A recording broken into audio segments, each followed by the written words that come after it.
আর একটা জিনিস বুঝে আসতে আছেন, আপনি বিরিয়ানি দিলে সমস্যাটা কোথায়? বিরিয়ানি কি মানুষ দেয় না মসজিদে? আপনি শুধু বিরিয়ানির হিসাব করলে তো হবে না, দ্রব্যমূল্যটার দিকে তো চাইতে হবে। বিরিয়ানি রানতে কত লাগে আমাকে বলতে দেন কাঁচামরিচের দাম, মশলাপাতির দাম, বাজারে যাই আপনি হিসাব করে দেখছেন বিরিয়ানি রানতে কত খরচ হয়। আপনি খালি বিরিয়ানি হাঁটতে আসে দেখ বিরিয়ানি রানতে বর্তমানে যে খরচ হবে ওইটা দিয়ে ঢলঢলা খিচুড়ি আপনি 50 জন মানুষ এক পুরো গ্রাম ধরে আপনি খাওয়াই দিতে পারবেন। বুঝলাম না, প্রতি বছর ইফতারির সময় আপনার এত হিসাব করবোই তো, সমস্যাটা কি আপনার?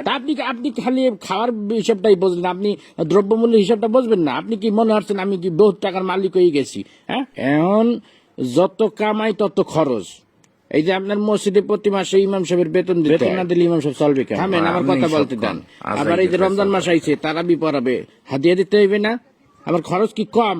ফেতরা দিতে হইবে, জাকাত দিতে হইবে। শোনেন একটা কথা, রিজিকের মালিক আল্লাহ। আল্লাহ আপনার ধন সম্পত্তি দিছে, ধন সম্পত্তি দিয়ে আপনার পরীক্ষা লেতে আছে। এই টাকা পয়সা যখন তখন আল্লাহ লইয়ে যেতে পারে। আপনি এই টাকা পয়সা আপনার জানের সৎকা করবেন, ফেতরা দিবেন। মুসলমান হিসেবে এটা আমাদের সকলের দায়িত্ব। সবাই বয়ান করে বুঝানো যায় না, বুঝছো? যে গেটি বেহার তুই কোরআন বুঝাইতে খাওয়াইলেও বুঝবে না। একটা কথা সবসময় মনে রাখবি, যে মানুষটা জায়গা রয়েছে তাকে কিন্তু ঘুমেতে উঠানো যায় না। এই যে আমি বিরিয়ানি দিতে পারবো না, আমি ডলডলা ছেটি দেবো, বিরিয়ানি দিলে আমার সমস্যা, এই যে এত সময় ধরে বুঝাইতে আসো, একটা কথা কি ওর কানে গেছে?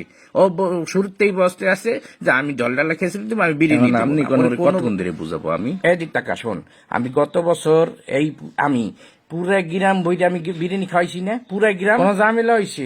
আমি শুধু আমাদের মসজিদ না, আমি ভাগ করে দিছি। আমি পশ্চিম পাড়া মসজিদে দিছি, উত্তর পাড়া, দক্ষিণ পাড়া সব মসজিদে আমি ডেক করে বিরিয়ানি পাঠাই দিচ্ছি।